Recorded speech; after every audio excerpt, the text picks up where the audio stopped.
Hi, my name is Andrea Vaccaro, and I'm going to talk about alcohol use disorder, or AUD, also known as alcohol dependence, alcohol addiction, and the more widely used term alcoholism. AUD is considered a disorder of the brain where the consumption of alcohol is difficult to stop or control, and where there is a psychological craving and a physical dependence. People with AUD continue to consume alcohol despite negative consequences, such as physical, psychological, social, or interpersonal consequences. Physical, like blackouts, liver disease, psychological, like depression, and social or interpersonal, like violent arguments with spouse while intoxicated or child abuse. The risk factors: a person's risk for developing AUD depends also in part on how much, how often, and how quickly they consume alcohol. These are three of the main risk factors. Drinking at an early age. Research shows that those who begin drinking before age 15 are more likely to report having AUD as those who waited until the age 21 or later to begin drinking. 2. Genetics plays a big role. 40 to 60% of the variance of risk is explained by genetic influence. However, like other chronic health conditions, AUD risk is influenced by a combination of a person's genes and their environment. Parents' drinking patterns may also influence the likelihood that a child will one day develop AUD. And a third risk factor is a wide range of psychiatric conditions, including depression, post traumatic stress disorder, and attention deficit hyperactivity disorder, or ADHD. They're comorbid with AUD and associated with an increased risk of AUD. People with a history of childhood trauma are also vulnerable to alcohol use disorder. One thing to note is that there is an increased rate of suicidal behavior as well as completed suicide among individuals with the disorder. Alcohol use disorder is common and often untreated. The major symptoms of the disorder: the diagnostic criteria according to DSM-5 is that at least 2 of the 11 criteria need to be present in a 12-month period in order to receive the diagnosis. AUD ranges in severity and can be mild, moderate, or severe depending on the number of symptoms a person has. The main physical symptoms include withdrawal, tolerance, and cravings, aside from trying to quit alcohol and not being able to, failing multiple times. Alcohol withdrawal symptoms are like nausea, shaking, anxiety, insomnia, etc.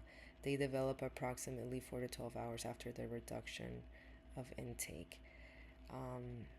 Sometimes with withdrawal from alcohol, it can be so intense. It's actually one of the reasons people with AUD continue to drink, to avoid or relieve withdrawal symptoms.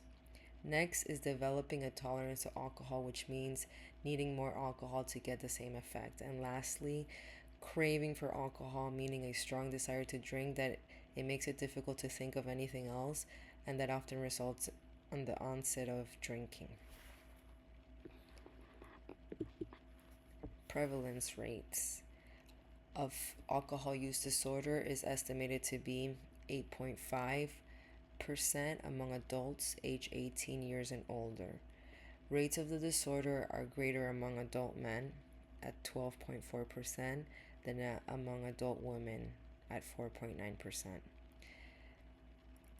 The 12-month prevalence of alcohol use disorder among adults decreases in middle age, with the greatest being among individuals between 18 to 29 years old at 16.2%, and the lowest prevalence rate is among individuals aged 65 years and older at 1.5%. 12-month prevalence varies across race, ethnic subgroups as well in the U.S. population. For 12 to 17-year-olds, rates are greatest among Hispanics at 6% relative to African Americans and Asian Americans and Pacific Islanders.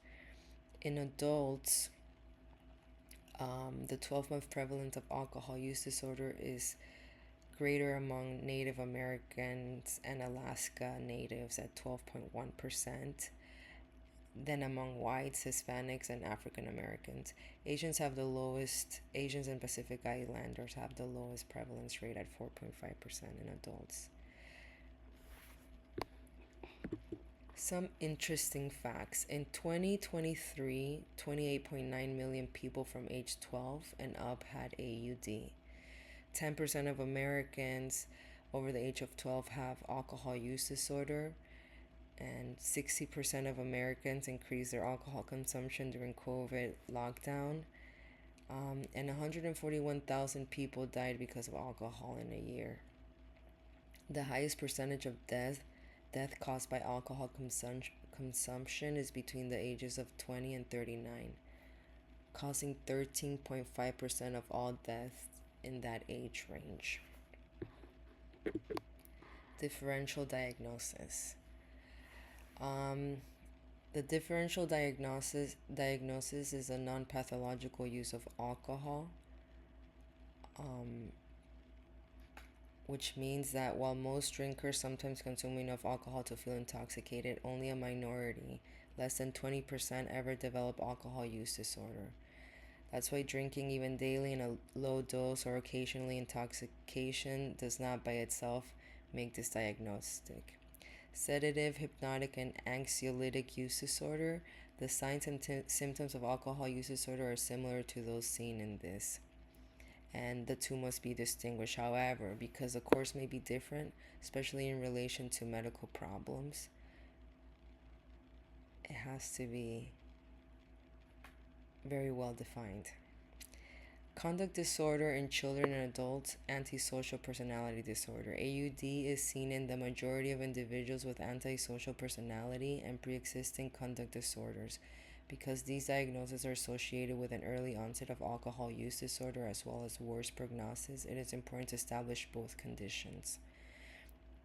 There's also comorbidity with bipolar disorder, schizophrenia, and antisocial personality disorders. They're associated with a increased rate of alcohol use disorder, and several anxiety and depressive disorders may relate to alcohol use disorder as well.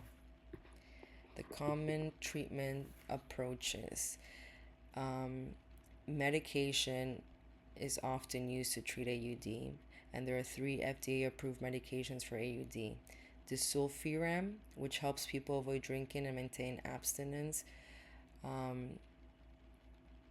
When they're taking this drug, people experience unpleasant physical symptoms when they drink.